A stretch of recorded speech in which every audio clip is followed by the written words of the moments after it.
नमस्कार, मैं हूं शशांक मिश्रा और आप देख रहे हैं सच की आवाज़ फेक न्यूज़। आज हम मौजूद हैं मड़ियाँव थाना क्षेत्र में, ग्राम घैला में।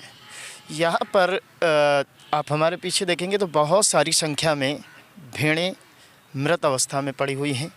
इन्होंने जहरीला खाना खा लिया है, जिस वजह से इनकी मृत्यु हो गई है और काफ़ी संख्या में यहाँ पर पड़ी हुई हैं। आइए हम बात करते हैं जो इन भेड़ों के मालिक हैं कि कितनी संख्या में इनकी हानि हुई है और क्या हुआ है। क्या नाम है भैया आपका? सर हमारा नाम विजय पाल है। कहाँ से आए हैं? सर हम फतेहपुर से आए हैं। हम लोग 3 भाई हैं, हमारे पिताजी हैं, हम लोग यही कारोबार करते हैं। अच्छा, ये भेड़ों का ही कारोबार? हाँ, ये हमारा ये रोजी रोटी है, हमारा ये धंधा है। तो ये भेड़ें जो मृत पड़ी हुई हैं, कैसे क्या हुआ है? सर हम कल लेकर के दोपहर में वहाँ से आ रहे थे आगे तरफ से, और हमें ये मैदान दिखा तो हम सोचे कि थोड़ा घुमाते हैं। अब वहाँ पे देखे तो सर पूरी सब्जी जो है पूरे ग्राउंड में पड़ा हुआ था। और सर हम जो है वो सोचे कि इसको खिलाते हैं, माल का पेट भरता है तो अच्छा रहेगा, छोटा दिन होता है। और सर उसको खिलाए, जब शाम को वहाँ से लेकर के आए तो सर यहाँ पे सर सोचे कि यहाँ पे शाम को जो है विश्राम करते हैं। सर 12 बजे रात से सर ये भेड़ सर मरना चालू हो गया। और सर फिर मरने की संख्या सर रुकी ही नहीं, वो सर बढ़ती गई। वो सर ऐसा बढ़ा कि सर हमारा पूरा भेड़ का कारोबार का सिस्टम पूरा रुक गया। आप खुद यहाँ से देख सकते हो कि हमारा पूरा माल सर मरा पड़ा हुआ है। तो कितनी भेड़ें मर गई होंगी? ये सब मरने की संख्या में तो करीब 250 के आसपास माल हमारा मर चुका है सब। पौने 200? हाँ, 250 के आसपास मर चुका है। और अभी जो खड़ी हैं वो ठीक हालात में नहीं है। वो खाली वो जो जहरीला खाना खा लिए उसकी चपेट में आकर के वो खाली चल नहीं रही, खाली बस खड़ी हैं। खाली हमारे भाई हैं, जरा उनसे आप बात कर लीजिए। आइए आगे आ जाइए, इधर आ जाइए। क्या नाम है आपका? जी मेरा प्रदीप कुमार नाम है सर। प्रदीप जी, लगभग कितनी ये भेड़ें जो है मर चुकी हैं? सर मैक्सिमम ये सर हमारे पास जानवर पूरा 370 के करीब है। इसमें खाली 100 जानवर की उम्मीद है कि मान लो, उम्मीद का मतलब खड़ा है, पोजीशन नहीं है, अच्छे होने की संभावना नहीं है। लेकिन ये है कि मैक्सिमम 200 के करीब हमने एंट्री नहीं किया, लेकिन 200 के करीब है जो अच्छा बच्चा देने वाला भेड़ी, मान लो जो गाभिन है, मान लो हाई कीमत का, वो सब खत्म हो गया। हमारी मेहनत पूरी ज़िंदगी, बहुत लंबा नुकसान हो गया है आपका। ज़िंदगी में कभी ऐसा नहीं, समय नहीं है ऐसा।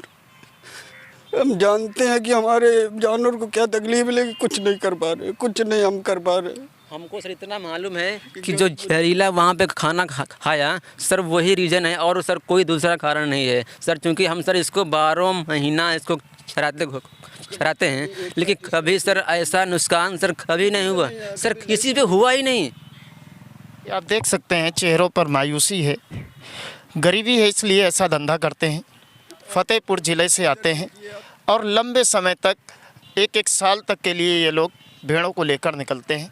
पूरा झुंड चलता है, साथ में खाना पीना सब कुछ रहता है। और यहाँ पर आप देखेंगे तो ये इनका रहने का स्थान होता है।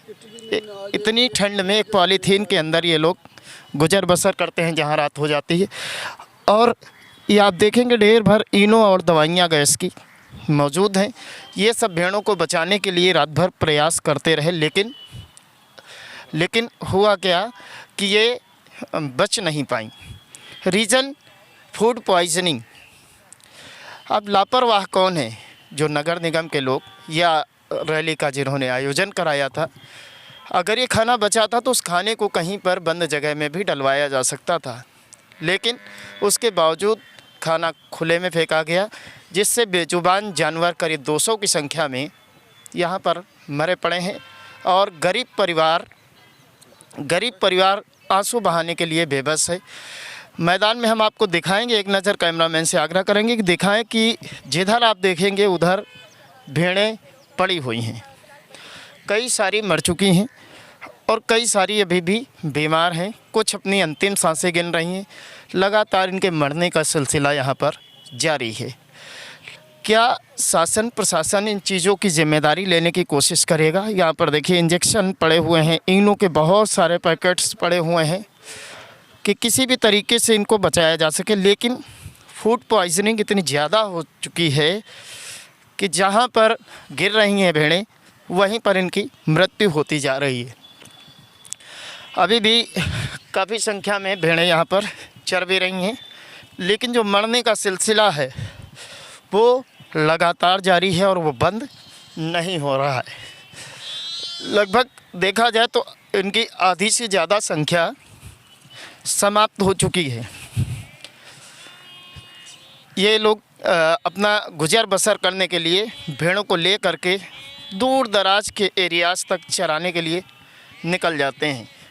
यहाँ पर अभी आप देख सकते हैं कि कई सारी भेड़ें बिल्कुल अभी बीमार पड़ी हुई हैं। कहा जाए तो इनके अंदर भी फूड पॉइजनिंग हो चुकी है। लेकिन सवाल ये बनता है कि ज़िम्मेदारों ने किस तरीके से अपनी ज़िम्मेदारी निभाई है। उन ज़िम्मेदारों को आगे आकर इस गरीब परिवार की सहायता के लिए खड़ा होना चाहिए या अपनी ज़िम्मेदारी निभानी चाहिए। सरकार को ऐसे लापरवाह लोगों पर कड़ी से कड़ी कार्रवाई करनी चाहिए। 150 से 200 भेड़ों का आंकड़ा अगर आप करिए तो एक गरीब परिवार पर बिल्कुल आफत बनकर टूट पड़ी है। कैसे इनकी रोज़ी रोटी चलेगी, इसके विषय में क्या शासन, प्रशासन या सरकार चिंतन करेगी? ये सवाल इन जानवरों का ही नहीं है।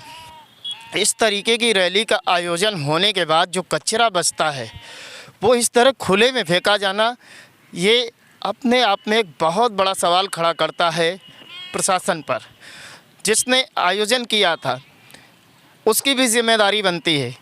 उत्तर प्रदेश के मुख्यमंत्री से लेकर के भारत के प्रधानमंत्री नरेंद्र मोदी जी तक ये जिम्मेदारी बनती है और ऐसे लापरवाह कर्मचारियों पर कार्रवाई भी बनती है कि जिन लोगों ने खुले में इस तरीके का भोजन छोड़ा। अब 25 तारीख से आज 29 तारीख हो रही है। आप सोचिए 4 दिन में खाने के अंदर क्या हो चुका होगा। बिल्कुल जहर बन चुका होगा। और ये जहर जब इन बेजुबानों के अंदर गया तो 150-200 अभी मर चुकी हैं और मरने का सिलसिला लगातार जारी है। आखिर इन मौतों का जवाब कौन देगा? क्या आयोजनकर्ता देंगे? क्या वो लापरवाह कर्मचारी देंगे? क्या उत्तर प्रदेश के मुख्यमंत्री देंगे? क्या भारत के प्रधानमंत्री देंगे? किसी न किसी को तो इस जिम्मेदारी लेनी होगी और जवाब देना होगा। इस तरीके की घटना की कभी पुनरावृत्ति न हो, इसलिए सरकार को इस पर कड़ी से कड़ी कार्रवाई अवश्य करनी। मौके पर हमारे साथ मौजूद हैं आसरा द हेल्पिंग हैंड ट्रस्ट से आई हुई एक मैडम, उनसे हम बात करते हैं इस मामले पर क्या किया गया है। मैम क्या नाम है आपका? मेरा नाम चारू खरे है और मैं आसरा द हेल्पिंग हैंड्स की फाउंडर एंड मेंबर हूँ। इस मौत की जानकारी आपको हुई, यहाँ पर करीब 200 की संख्या में लगभग भेड़ें मृत पाई गई हैं, तो आपके द्वारा क्या कार्रवाई कराई गई? हमें आज सुबह हमारे हेल्पलाइन नंबर पे जानकारी हुई कि प्रेरणा स्थल के पास घैला गांव में लगभग 150 से 200 भेड़ जो है वो मृत पाई गई हैं। फिर उसके बाद में जब हम यहाँ मौके पर पहुँचे तो हमने जब लोकल लोगों से पूछा तो उन्होंने हमको बताया कि अभी जो हाल ही में यहाँ पर प्रधानमंत्री नरेंद्र मोदी जी का कार्यक्रम हुआ था उसमें जो वेस्ट जो यहाँ पर निकला था, जितनी भी पूड़ी थी, सड़े हुए खाने थे जो लोगों ने फेंक दिए थे, डंप कर दिए थे, उसको इन भेड़ों ने खाया, जिसको खा करके इन सबकी जो है मौत हो गई। और अभी इस संबंध में हमने घैला पुलिस चौकी को SSP साहब को एक शिकायत पत्र जो है वो सौंपा है और हम चाहते हैं कि जितने भी शव हैं उनका पोस्टमार्टम करा करके इस मामले की जो है जांच की जाए और इस मामले पर कड़ी से कड़ी कार्रवाई की जाए। क्योंकि अभी कुछ दिन पहले जो गमले यहाँ से चोरी हुए थे प्रेरणा स्थल से, उनके विषय में तो पुलिस ने काफ़ी ज़्यादा तत्परता दिखाई थी, लेकिन चूंकि ये बेजुबान जानवर बोल नहीं सकते, इनके लिए लड़ने वाला कोई नहीं है, तो क्या इतनी ही तत्परता वो पुलिस जो हमारा प्रशासन है, लखनऊ पुलिस है, वो दिखाती है कि नहीं?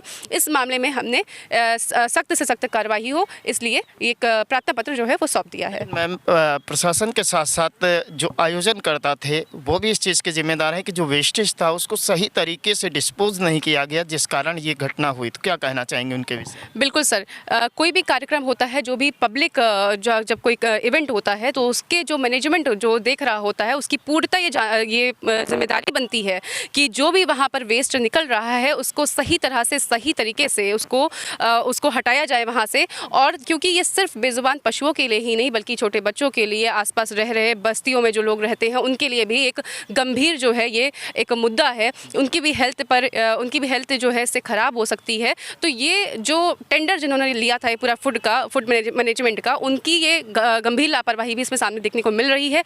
दूसरा, नगर निगम जिनकी ये जिम्मेदारी बनती है कि किसी भी कार्यक्रम से पहले जब साफ़ सफाई वो करते हैं और पूरी टीम के साथ में हर सड़क को चमकाया जाता है, हर कोना कतरा साफ़ किया जाता है, तो कोई भी इवेंट ख़त्म होने के बाद में जो वहाँ पर ये कचरे होते हैं, कूड़े कचरे होते हैं, उसको समेटने की जिम्मेदारी भी पूर्णतः नगर निगम की कहीं ना कहीं बनती है। तो जो भी लोग इस लापरवाही में सामने आ रहे हैं, जो इसमें जिम्मेदार हैं, उन सबको कहीं ना कहीं कटघरे में खड़ा करना बनता है और उन पर कार्रवाई करना भी बनता है।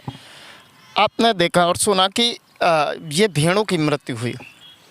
कई सारे लखनऊ में ऐसे गरीब भी आपको मिल जाएंगे जो ऐसे आयोजनों से बचा हुआ भोजन ग्रहण करते हैं। अब आप सोचिए कि आज ये आफत इन बेजुबानों पर आई है। अगर किसी इंसान ने भी ये ग्रहण कर लिया होता धोखे से, तो उनकी भी जान इसी तरीके से जा सकती थी।